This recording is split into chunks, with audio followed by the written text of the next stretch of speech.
Anda mau dapat resep dari saya, ikuti saya aja supaya Anda juga kena 37 kasus. Mau nggak tuh? Anda takut mengucapkan bajingan tolol, itu artinya Anda membiarkan dinasti bajingan tolol itu menguasai Anda setiap jam.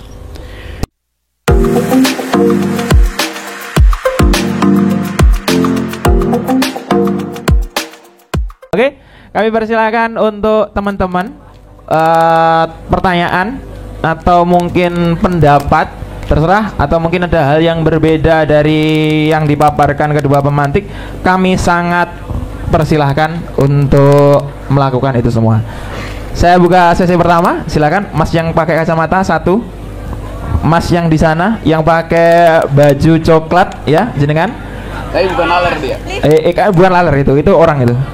Sama baca yang satu ya, sana ya, kamu yang pakai kudung krem ya. Oke, siap. 3 pertanyaan, kami persilakan untuk maju ke depan. Tolong tim ngaji ngopi untuk mempersiapkan mic.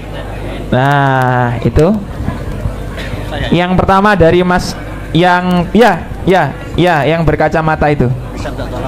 Moga berdiri Pak untuk perkenalkan diri. Kalau boleh dari asal mana dan kemudian apa pertanyaan yang ingin disampaikan atau mungkin sanggahan atau apapun itu. Oke, terima kasih. Selamat malam teman-teman semuanya. Atas kesempatan malam hari ini bisa ketemu langsung dengan Profesor Akal Sehat Indonesia. Tepuk tangan untuk Bung Rocky Gerung. Terima kasih. Oke. Yang pertama, saya ingin memberikan apresiasi kepada beliau, Bung Rocky Gerung, karena selama ini kita mengenal seorang filsuf itu lebih banyak di Menara Gading ya. Tapi Bung Rocky Gerung yang seharusnya atau seandainya mau menulis buku, saya yakin bisa sudah berpuluh-puluh buku. Oke, kemarin sempat diri dulu Pak, mungkin. Oh, belum ya? Oh iya, belum. Sorry. Nama saya Hari Pradana dari Ngunut Tulungagung, Bung Rocky Gerung ya. Dan Pak Diki Hari Pradana, bisa dipanggil Hari aja gitu ya.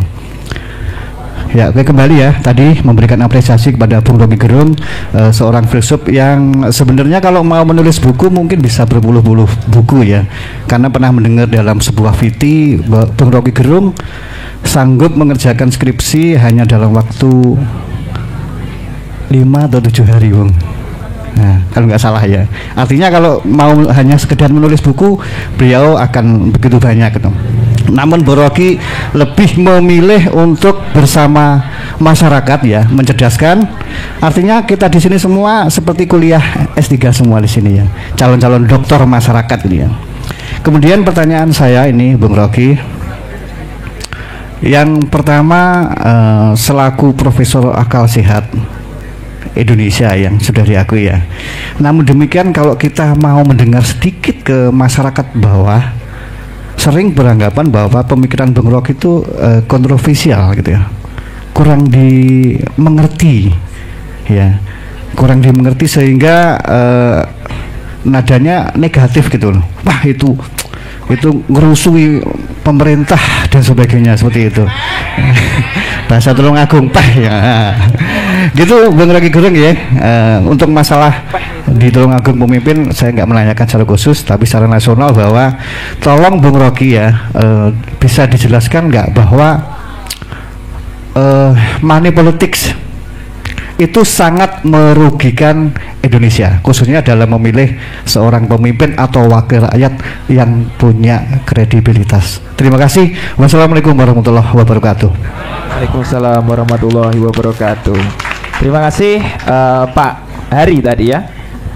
Monggo selanjutnya dari Mas ya yang pakai jaket coklat, bukan laler coklat kan ya? Iya. Terima kasih waktunya. Assalamualaikum warahmatullahi wabarakatuh. Perkenalkan, saya nama Nafi, panggilannya Nafi saja. Saya dari Tulungagung, dari Kecamatan Sumber Gempol.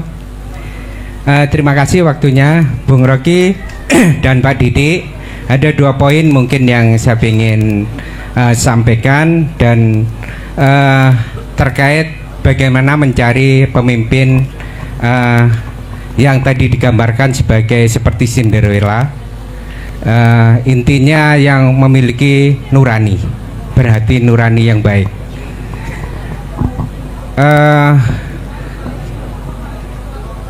Dengan melihat mencari pemimpin itu seperti fiksi yang fiktif gitu. Jadi sebuah fiksi yang fiktif kalau kita ingin mencari pemimpin seperti Cinderella. Tantangan kedua karena ada PT, Presiden Threshold, itu yang menghambat kita memperoleh pemimpin yang seperti yang digambarkan tadi. Itu terkait dari Bung Diki tadi. Yang kedua, tadi Bung Rocky menyampaikan bahwa saya khawatir nanti Anda setelah dari Tulungagung ini nanti dikeroyok sama orang Tulungagung, karena tadi menyinggung bahwa mencari pemimpin itu harus ideal seperti yang disampaikan. Itu realitanya di Tulungagung, pemimpin yang masuk penjara itu yang justru yang terpilih.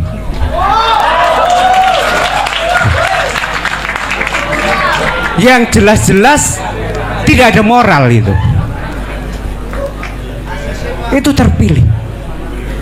Jadi mungkin saya yakin bukan yang di sini yang memilih, mungkin, tapi dari 1.087 jumlah penduduk di Kabupaten Tulungagung itu realitanya menang mutlak. Jadi fenomena di Jakarta itu sudah menurun di Tulungagung ini, Pak. Jadi bahkan sudah masuk ke kampus juga, bahwa pemimpin di kampus itu sudah ya nyerempet very kolosu katanya, nyerempet bahaya. Jadi fenomena ini sudah naudzubillah min dzalik gitu. Jadi saya khawatir yang jenengan sampaikan tadi Bung Rocky itu sebenarnya sudah kedaluarsa gitu. Jadi artinya sudah ya, contoh yang di Jakarta itu sudah real, langsung diterapkan di Kabupaten Tulungagung ini. Jadi saya minta bagaimana kita ini harus menghadapinya. Jadi mohon biar jenengan nanti tidak dikeroyok orang Tulungagung, jadi dalam tanda kutip. Jadi mohon kasih solusi kepada kami ini yang mungkin dalam tanda kutip yang disampaikan oleh Pak Diki tadi, yang masih memiliki nurani. Saya kira itu. Terima kasih. Mohon maaf. Assalamualaikum warahmatullahi wabarakatuh. Waalaikumsalam warahmatullahi wabarakatuh. Selanjutnya, monggo. Ya, Mbak yang sebelah sana.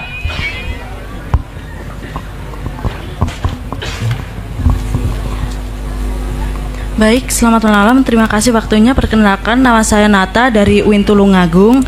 Untuk ini pertanyaan untuk Bung Rocky. Mungkin banyak sekali ya, maaf, ketika ada pemilihan, entah itu pemilu atau apapun itu ya, entah dari pemilihan ketua RT, presiden, pasti kan ada embel-embelnya. Salah satu contohnya uang. Nah, seperti yang di desa saya kan berdomisili di Trenggalek. Nah, waktu ada pemilihan itu istilah kasarnya kayak diberi uang dan mereka itu memanfaatkan, maaf, pola pikir masyarakat desa yang masih tergantung pada sistem pragmatis. Intinya kayak dikasih uang mereka milih, padahal mereka ini nggak memikirkan ke depannya itu gimana gitu, nggak memikirkan. Mungkin ada cara nggak sih Bung untuk memberitahu mereka bahwa apa yang mereka lakukan ini benar apa enggak sih, karena kita kan nggak tahu pemimpin ini bakal ada perubahan atau tidak. Bahkan ketika pemimpin mempublikasikan kebaikan mereka itu kadang kan cuma bualan semata di depan publik doang, di belakangnya kita nggak tahu kalau mereka itu jahat dan merugikan. Itu bisa nggak sih Bung kita membantu merubah pola pikir masyarakat maaf yang berpendidikan rendah dan miskin, agar mereka itu paham apa yang ada di pemerintahan sekarang itu didasarkan dari diri mereka sendiri. Begitu. Baik, selamat malam. Terima kasih. Terima kasih Mbak Nata tadi ya. Oke, tepuk tangan untuk Mbak Nata dan ketiga penanya yang telah mengutarakan pendapat dan pertanyaannya. Nah, ini ada 3 pertanyaan. Perlu saya sebutkan atau langsung dibahas? Perlu. Ya masih kan ya. Daripada nanti saya meleset ya. Saya persilakan untuk Bung Diki untuk memberi paparan. Ya, prinsipnya tiga-tiganya sama, bicara tentang money politik, bagaimana mengatasinya. Saya caleg yang gagal. Saya bersumpah atas nama Tuhan, saya tidak mau melakukan money politik dan saya tidak bisa menang. Jadi kalau mau menang ya mesti money politik. Itu negara kita. Ya, bagaimana merubahnya? Revolusi. Nggak ada revolusi, nggak akan ada perubahan. Tapi ngomong revolusi di sini nanti dikiranya kita mau melakukan makar. Ya, padahal ya pengen. Ya, ya. Tapi poinnya begini. Poinnya bahwa sekarang itu eranya anak muda sebetulnya. Ya. Jadi kalau Anda lihat di luar negeri itu, segala kebijakan pemerintah pun sangat mengikuti pola pikir anak muda. Anak muda ini sekarang nggak ada yang beli botol minuman begini nih. Mereka lebih bawa tumbler karena mereka sadar bahwa lingkungan itu perlu dijaga. Nggak kayak kita yang masih pakai begini. Ya, artinya lambat laun perubahan pemikiran masyarakat itu yang generasi zilenial, milenial itu pasti akan mengarah kepada kesadaran bahwa uang bukan segalanya.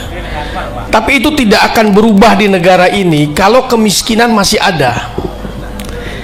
Ya, kunci dari semua sistem yang ada di negara kita ini adalah kemiskinan dan kecerdasan.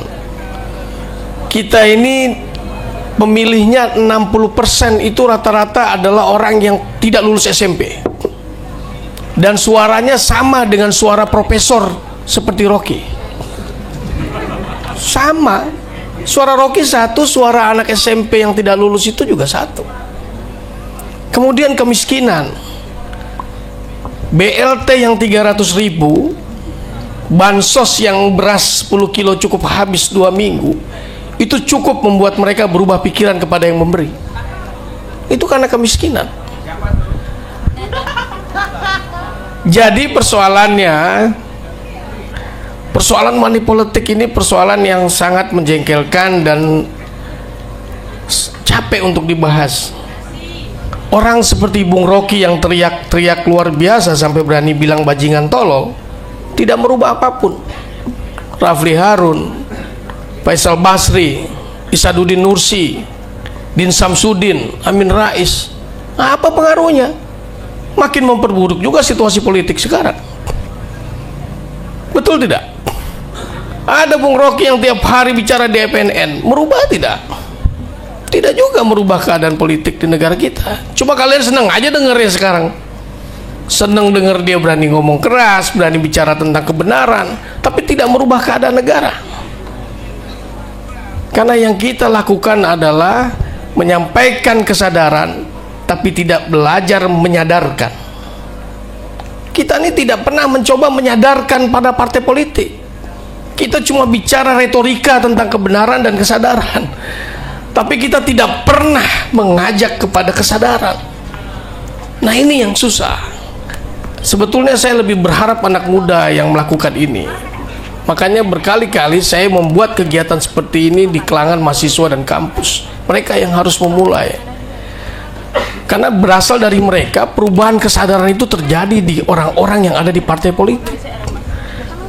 Jangan berharap negara ini akan berubah sampai di tahun 2025, 2030, nggak akan terjadi. 2045 Indonesia emas, itu omong kosong. 2045 negara kita sudah punya hutang yang tidak mampu kita bayar. NKRI harga mati itu hanya slogan untuk para negara-negara pemberi donor supaya negara ini tetap membayar hutangnya.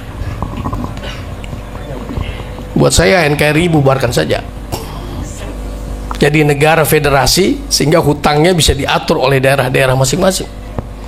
Otoritas daerah dilakukan, distribusi daerah lebih perluas. Banyak ide-ide itu, tapi itu tidak akan sampai kepada perubahan sistem negara kalau tidak ada revolusi, terutama revolusi pemikiran anak-anak muda.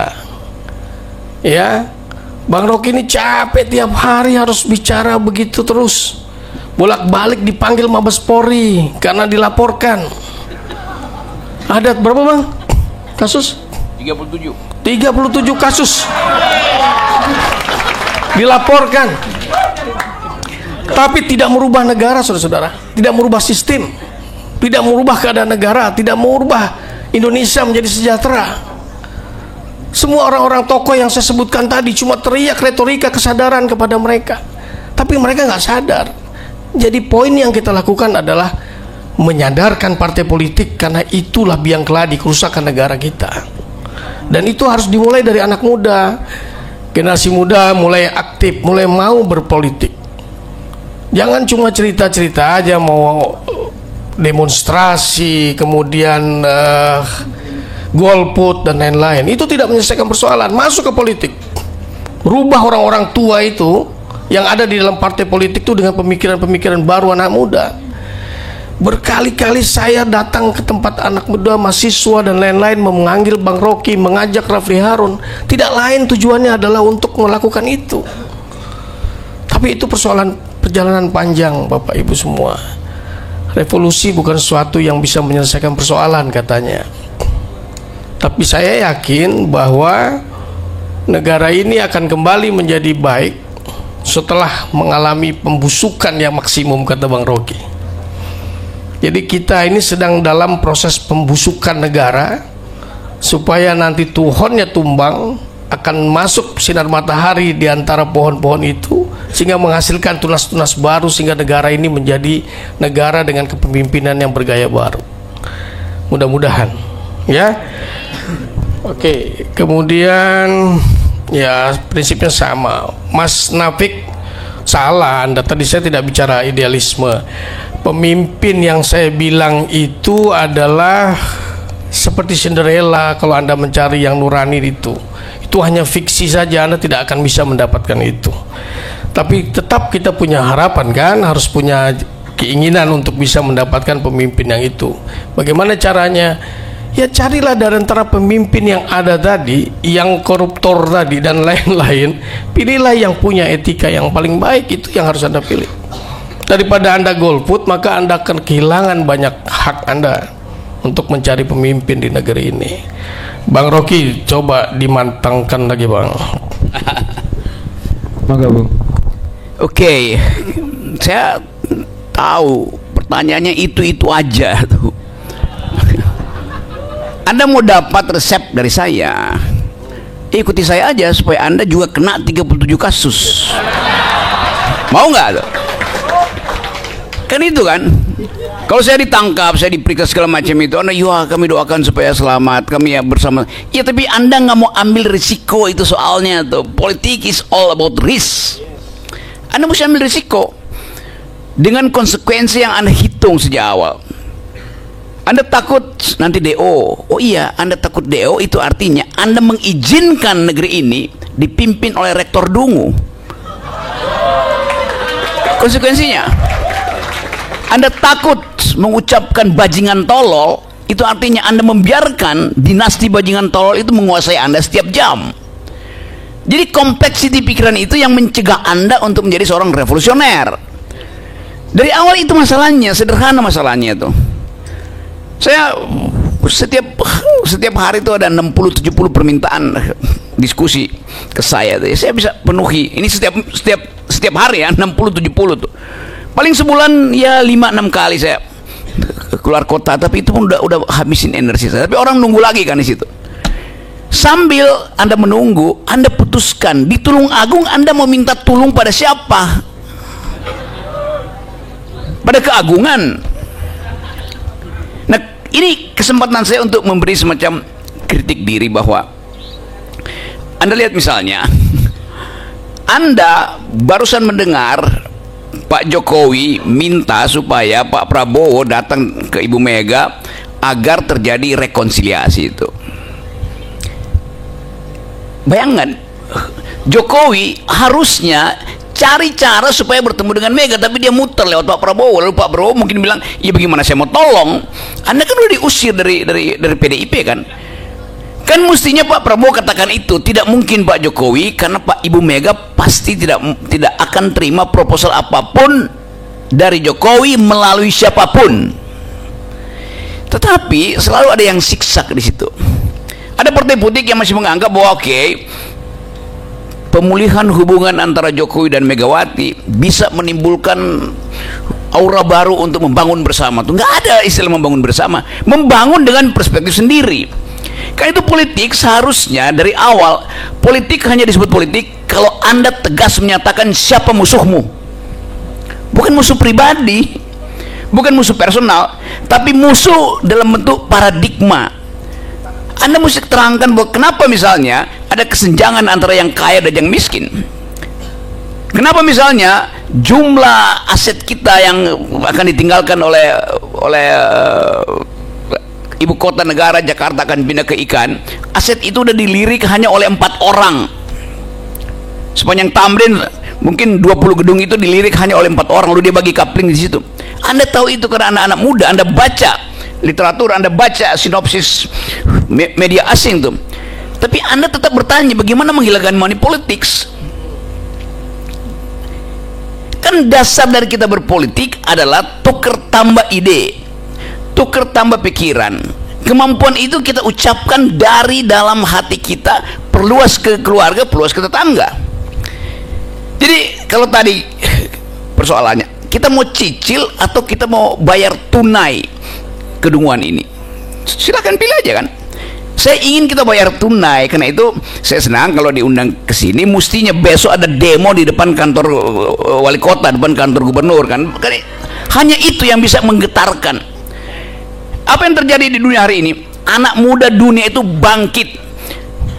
Dari kampus di Columbia di New York sampai kampus di Inggris itu, seluruh anak muda bangkit demo menduduki fakultas untuk satu isu, yaitu bebaskan Palestina tuh.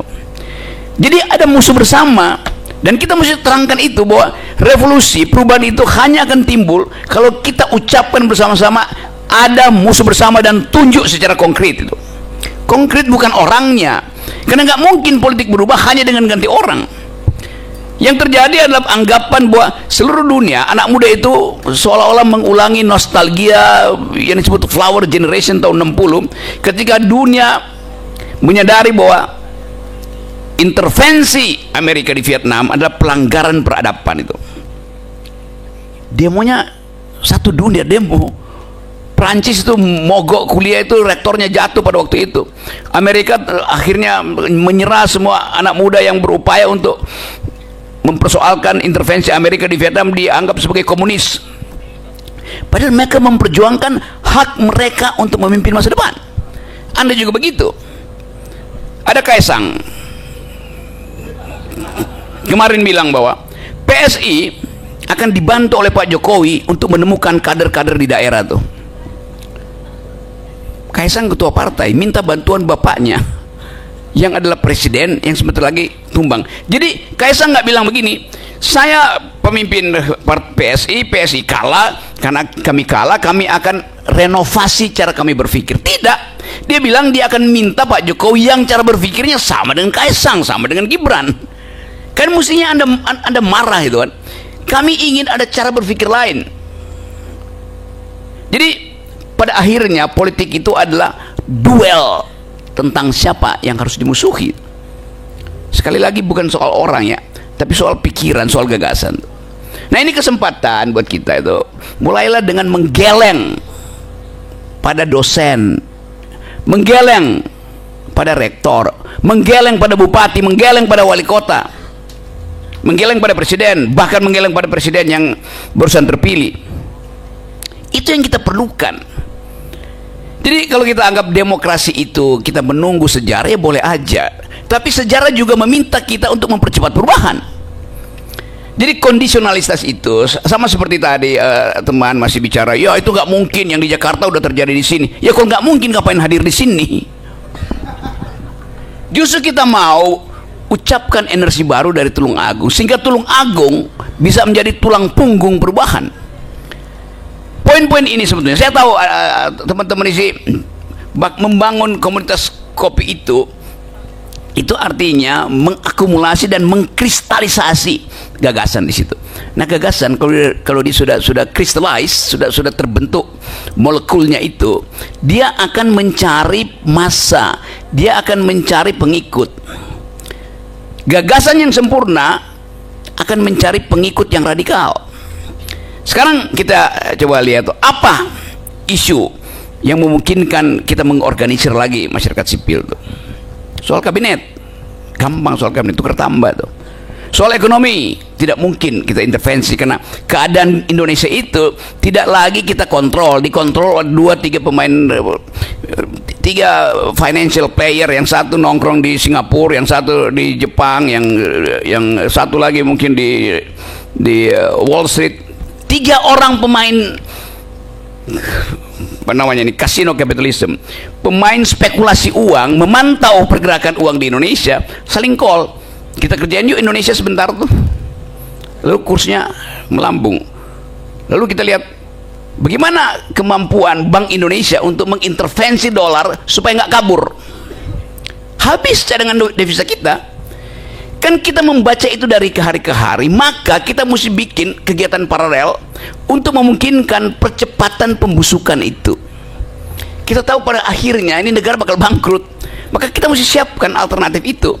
Mulai mengatakan bahwa siapa pemimpin Tulung Agung, coba sebutkan si A, paham nggak dia dengan lalu lintas keuangan dunia tuh?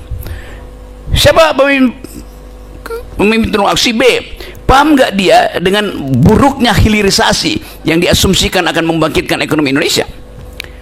Itu pentingnya ilmu pengetahuan tuh. 2 hari lalu saya baca di Foreign Policy, majalah analisis statistik dunia, Pak Luhut Binsar Panjaitan menulis artikel di Foreign Policy yang berupaya untuk membujuk Amerika supaya membeli nikel kita. Judulnya kira-kira bunyinya, kalau Amerika tidak membeli nikel Indonesia, berantakan EV mereka tuh, apa namanya, electronic vehicle, apa namanya, mobil listrik mereka. Jadi kita lihat bagaimana pemerintah panik menulis di Foreign Policy, itu artinya ada sesuatu yang menggelisahkan pemerintah ini. Lalu Pak Luhut diminta menulis di situ, atau Pak Luhut punya inisiatif berdasarkan keadaan sekarang. Saya ceritakan bagaimana paradoksnya. Mungkin sekali artikel itu udah ditulis 2 minggu lalu tuh, baru terbit di Foreign Policy 2 hari yang lalu, padahal 2 minggu lalu tuh. 2 hari yang lalu, di hari yang sama dengan saya baca artikel itu, saya membaca satu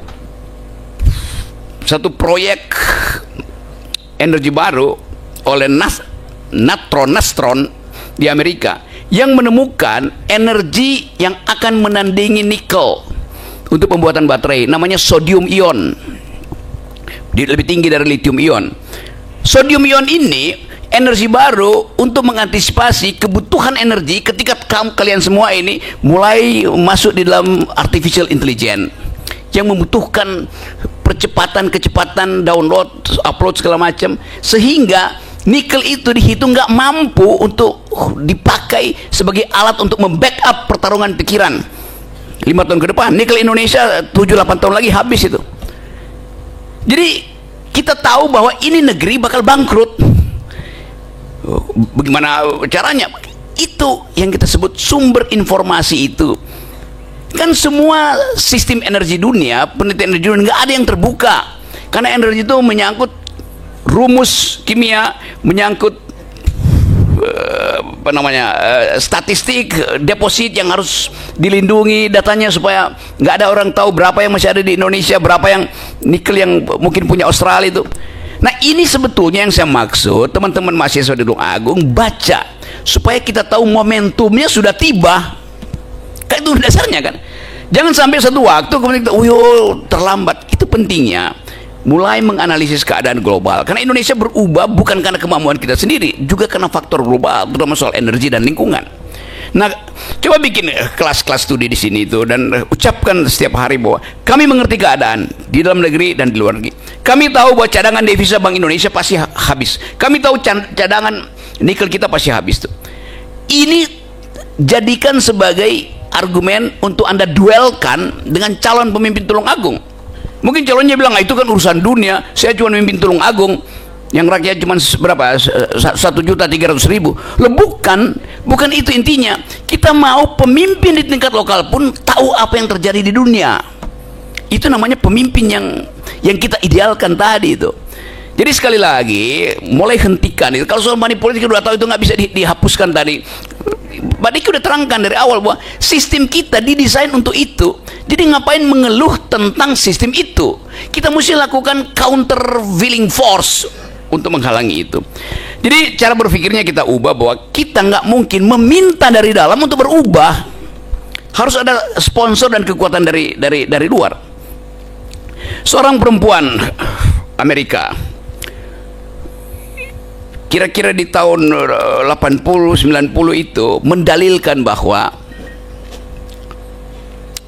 the master's tool will never dismantle the master's house. Itu peralatan raja tidak mungkin dipakai untuk membongkar istana raja, karena itu perlu peralatan dari luar.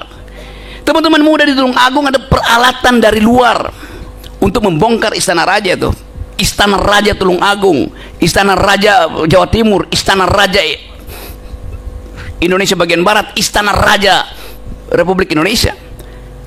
Nah, ini yang saya inginkan diterbitkan di sini. Jadi tetap saya tahu bahwa kegelisahan masih soal money politik segala macam. Yang kita tahu, apapun keterangan saya tidak akan mengubah, karena itu adalah peralatan di dalam istana. Apa yang akan dilakukan besok? Ya bukan lagi BLT beras atau money politics, adalah makan siang gratis. Itu adalah peralatan raja yang bahkan lebih menggemparkan dari BLT. Makan siang itu setiap hari Anda lihat, maka pikiran kita akan terhipnosis bahwa besok akan ada makan siang gratis, minggu lagi akan ada makan siang gratis. Tapi pertanyaan kita, seberapa sustainable ide makan siang gratis itu? APBN adalah jawabannya. Semua ambisi kebijakan akan dibatalkan oleh APBN. Dapat poin itu kan? Jadi kelihatannya itu poin pertama saya mau terangkan bahwa keadaan sosiopolitik global harus Anda ketahui. Sekarang kita lihat keadaan di dalam negeri itu. Apakah akan mulus pemerintahan Pak Prabowo? Sementara ini kita lihat mungkin Pak Prabowo masih oke, apa yang diminta oleh Pak Jokowi dia mesti yain, karena dia belum dilantik sebagai the real leader itu. Kalau dia dilantik, kekuasaan itu pindah, dan tidak ada teori di mana kekuasaan itu mau berbagi sehingga ada dua matahari di Republik. Jadi pasti ada ketegangan. Anda mungkin lihat nanti satu waktu di Tulungagung, atau mulai sekarang aja tuh, semua poster yang akan dipasang di situ, sebelah kanan ada Prabowo, sebelah kiri adalah Gibran. Balikin aja fotonya Gibran sebagai tanda protes. Apalagi kalau Anda sekaligus balikin foto Prabowo sebagai tanda bahwa tidak diizinkan oleh etika menggandeng pasangan pengantin tanpa akad yang halal. Itu maksudnya. Politik hanya di situ urayanya tuh. Oke, sebelum saya kena delik lagi, saya berhenti di situ dulu ya.